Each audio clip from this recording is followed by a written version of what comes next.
Hello and welcome back to my blog. I'm going to do a couple of Thurber Fables for our time. And he's got morals, but if you think about these, I'm going to read two of them. There are other morals, although the first one, I think the moral he gives is kind of the one you would come up with. The second one, I came up with a different moral, as well as the one that he gave us. So this first one is the bird and the foxes.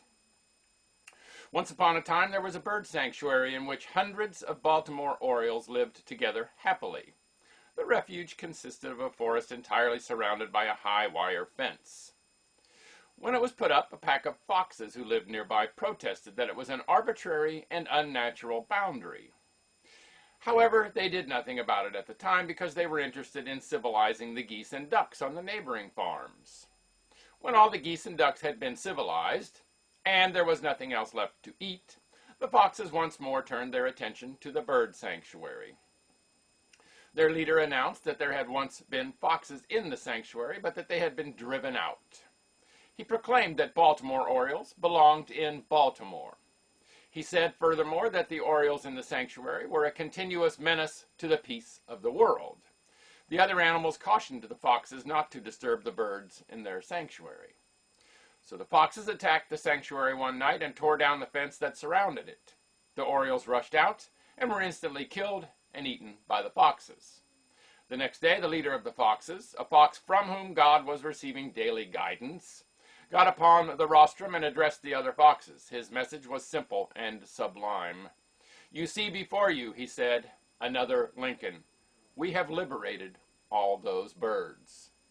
Moral: government of the orioles, by the foxes, and for the foxes must perish from the earth. Think about that. You might even come up with something he didn't intend. And the other one is the sheep in wolf's clothing. Not very long ago, there were two sheep who put on wolf's clothing and went among the wolves as spies to see what was going on. They arrived on a fete day when all the wolves were singing in the taverns or dancing in the street. The first sheep said to his companion, "Wolves are just like us, for they gamble and frisk. Every day is fete day in Wolfland." He made some notes on a piece of paper, which a spy should never do, and he headed them, "My 24 hours in Wolfland," for he had decided not to be a spy any longer, but to write a book on Wolfland, and also some articles for the Sheep's Home Companion. The other sheep guessed what he was planning to do, so he slipped away and began to write a book called My 10 Hours in Wolfland. The first sheep suspected what was up when he found his friend had gone, so he wired a book to his publisher called My 5 Hours in Wolfland, and it was announced for publication first.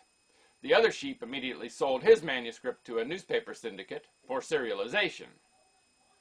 Both sheep gave the same message to their fellows.